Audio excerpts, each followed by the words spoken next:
Good day mga bay! Bubuksan na natin yung compressor galing sa Silay, Negros. Ito po ay reciprocating to, yung VIN type, yung compressor na to.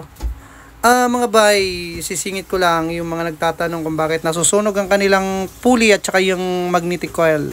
Una, nagpapang-abot ang magnetic clutch at saka yung pulley. Friction po na kapag pasunog, una high pressure.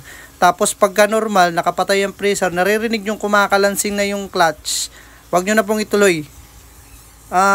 Kumbaga, paservisan nyo na, patanggal nyo na yung clutch para wag po kayong masunugan ng pulley at saka magnetic coil. Friction po, tapos pangatlo, stock up.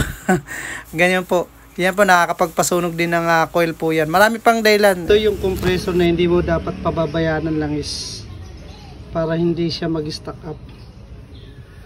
Ito yung compressor na lagi mong titingnan ng return nito sa likod. Saan na yan? Yan, kailangan bumabalik yung langis dyan.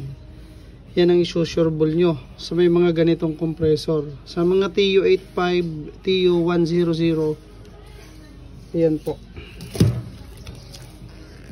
So, ganito mangyayari. Kasi, hindi po ito swash plate. VIN type rotary ito. Kailangan nakababad yan sa langis. Kaya, nakakalungkot yung ating customer, hindi natin maano to kasi talagang tinamaan yung pati yung unitary, yung pinakaano ng charcoal, may mga tama, putol-putol. So, kakanbas tayo ng baranyo nito para sa aking customer sa Bacolod, Silay. Okay.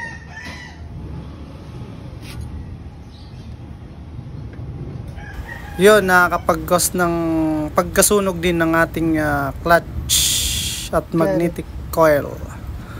Siyempre, umiikot yung pulley mo, tapos pagka may sayad ang clutch mo, yun, pinanggagalingan po yun. Kaya avoid kayo sa mga nagpapatay sindi, nag-high pressure, kasi nagpapang-abot ang clutch at saka ng pulley. Pagka nag-high pressure, nagpapatay sindi yun. Nagkakaroon ng friction, umiinit, nasusunog ang coil at saka ang pulley natin, mga bay. Drag yung bearing. Hugutin natin.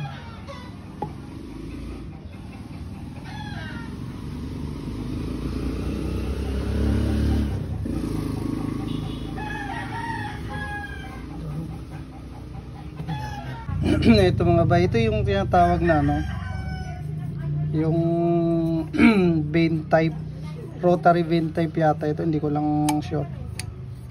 Itong na to, ito lang nagpapaikot sa kanya, may stock up lang.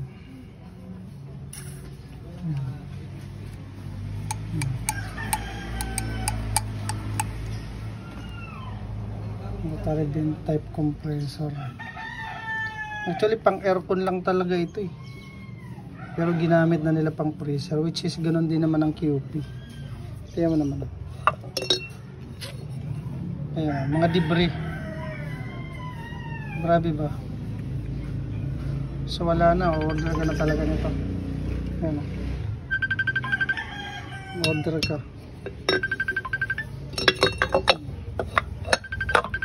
Kailangan isagad mo yan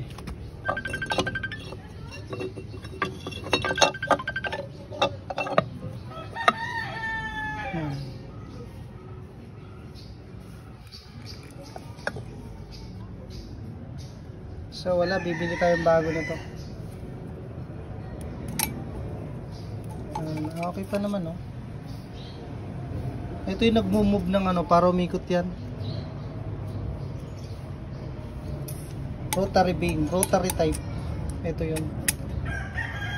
So ibabalik na natin kasi wala. Pwede.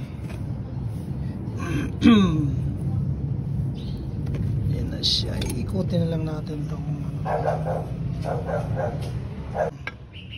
ay sus. So wala na to.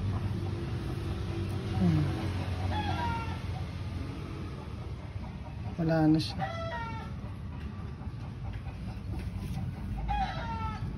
Unitary kasi Yan. Tama-tama niya, wala na. So, di na po pwede ito.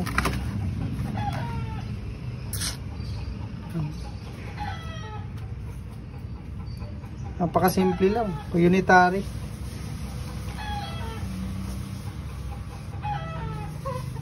Yan ang ito ang dahilan kung bakit na ano yan bearing. So walang langis na pumasok. Bearing. Durog. Hindi na natin ano. Nariman na nga ito eh. Ayan o.